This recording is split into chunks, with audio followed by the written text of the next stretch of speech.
All right, France in 1787 had grinding poverty, tax inequality, and was nearly bankrupt from the 7 Years' War. And then he writes, familiar? ? I'm not even going to read this thing. Wow, I never looked at it that way. Wait, does history repeat itself? Gee, you're really onto something here, sir. Good Lord. You know what's funny about this? Is this probably isn't even this person's thought. They're probably just regurgitating something else that they've read from a website, which I do all the time. I do the exact same thing you're doing here, sir, except I don't go, familiar? Some people are confused. Why can't people just present an opinion without, like, patting themselves on the back about how smart they are all the time?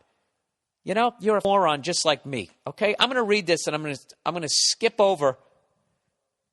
Familiar? Does that ring a bell? Pot calling the kettle? Hoo, hoo, hoo. With your fucking smoking jacket. All right, here we go. Jesus fucking Christ. All right. He goes, familiar? It should be. The modern U.S. actually has worse wealth and tax inequality than 1787 France and even pre-fall of Rome. Dude, this is all old shit. I've already heard this theory a zillion times before you present it. And, you know, and I'm not going to fucking read this and get all fucking depressed because I understand this. This is why I got out of conspiracy theory and just got a dog, and I'm sitting here watching the bread and circus of fucking sports like I never have before, because there's no way out of this. Rather than present this shit to me, I want you to write back to me and give me your solution. You give me the fucking solution rather than pointing out the fucking obvious as you rub your goddamn chin. All right? Jesus fucking Christ. All right, sorry. I was having such a great goddamn day. Jeez, we're an hour and a half in here. I'm a long-winded son of a bitch this week. All right, uplifting documentaries couldn't come soon enough on the podcast. Hey there, Billy boy.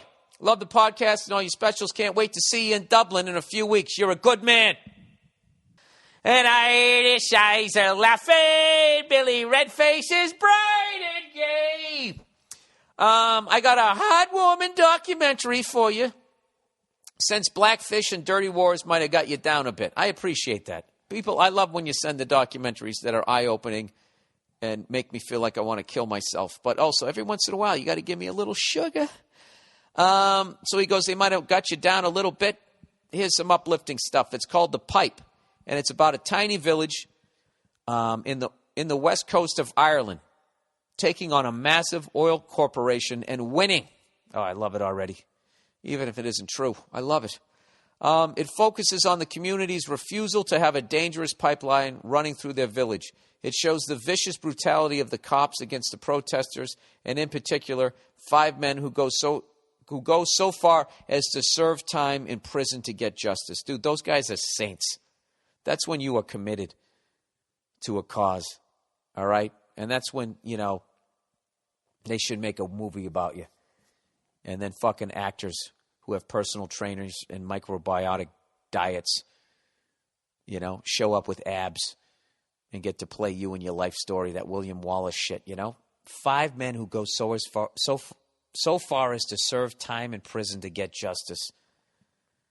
That's fucking, you know, they don't make men like that anymore. Well, I guess they do. They made 5 of them on the west coast of Ireland. God bless them. For once, the people win. And as a recent development in the case has seen, the Shell Oil Company have lost their license for work on the west coast of Ireland. I'm watching that today.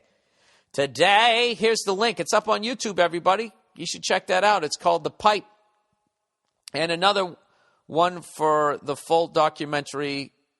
Oh, I guess, okay, this is the link for the trailer. Is on YouTube. But if you want to watch the full thing, we'll have these links. If for some reason you can't, if you go to surf for shit, you can't find it like I always do. It's called www.filmsforaction.org/watch/the_pipe_2010/ again. Those are all backslashes, by the way. That is a backslash, right? Yeah, backslash. All right, that's the podcast for this week, everybody. I want to thank everybody who came out to my shows.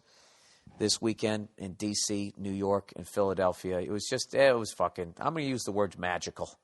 There, I said it. At the risk of everybody, coming at me in a homophobic way, I don't give a shit. I like the twinkle toes, so come at me that way. I don't give a fuck, all right? It was a magical weekend. I had a great time. And you know what? It's even going to get more. There's going to be even more fairy dust on my career this weekend, the final leg of the Billy Red State Tour. All right? I am playing in Deadwood, South Dakota, November 15th. November 16th, I'm at the Brady Theater in Tulsa, Oklahoma, and then I'm wrapping it up at the Orpheum Theater in Wichita, Kansas. I will be coming out, taking pictures and signing shit and all that. I apologize to people who came out this weekend to the earlier shows. A couple nights I had early shows, and I can't go out there because it slows shit down, and then I get in trouble with the union because they have to go dark, so I can't go out there and load the other crowd in. So I really feel bad about that because I actually really enjoy going out and saying hello to people. So my apologies to people on the first show of in Philly and in New York. And the second show of the weekend, I actually came out there late because I had a lot of friends and shit coming up there. So I got some guilt about that. But, all right, the Deadwood show, the Oklahoma and Wichita, I'm coming out after all those shows. And whatever you want to do, pictures, autographs, whatever you want to do, I really appreciate everybody coming out. It's been a hell of a fucking year. And there you go. And then I got one more gig, Southern Connecticut State University in New Haven, Connecticut on November 23rd. And after that, I got one last giant tour. And that's when I do the European tour. And I'm going to fucking do my best to fucking murder when I go over there. I'm amped up for these shows, man. I got to finish strong. And then the last one, the Wiltern Theater in Los Angeles, my home city here. And it's going to be me and the entire Rose Bowl dais is going to be there. All right? The Ocean's 11 of the Rose Bowl. Everybody is going to be there. It's going to be me, Joe Bartnick, Jason Lawhead, and Andrew Themelis. That's it. The four horsemen of the fucking Rose Bowl. We're all going to be there, all doing stand-up at the Wiltern Theater to bring in the new year. We'll be smoking cigars, drinking one quick thing of scotch before we go home and go to bed, and then go to see the granddaddy of them all the next day. It's going to be a hell of a fucking night. That's going to be an unbelievable fucking night. I'm calling it right now. If you ever want to see the fucking beautiful knuckleheads that I hang out with, I'm telling you, go to that show. All right, I'm done with that hyping my own shit. Here's the final thing here. Now that the show's over, don't forget to sign up for your free trial of Hulu Plus. Hulu Plus lets you binge on thousands of hit shows anytime, anywhere on your TV, PC, smartphone, or tablet. Support this podcast and get an extended free trial of Hulu Plus when you go to the podcast page at BillBurr.com and click on the Hulu Plus banner.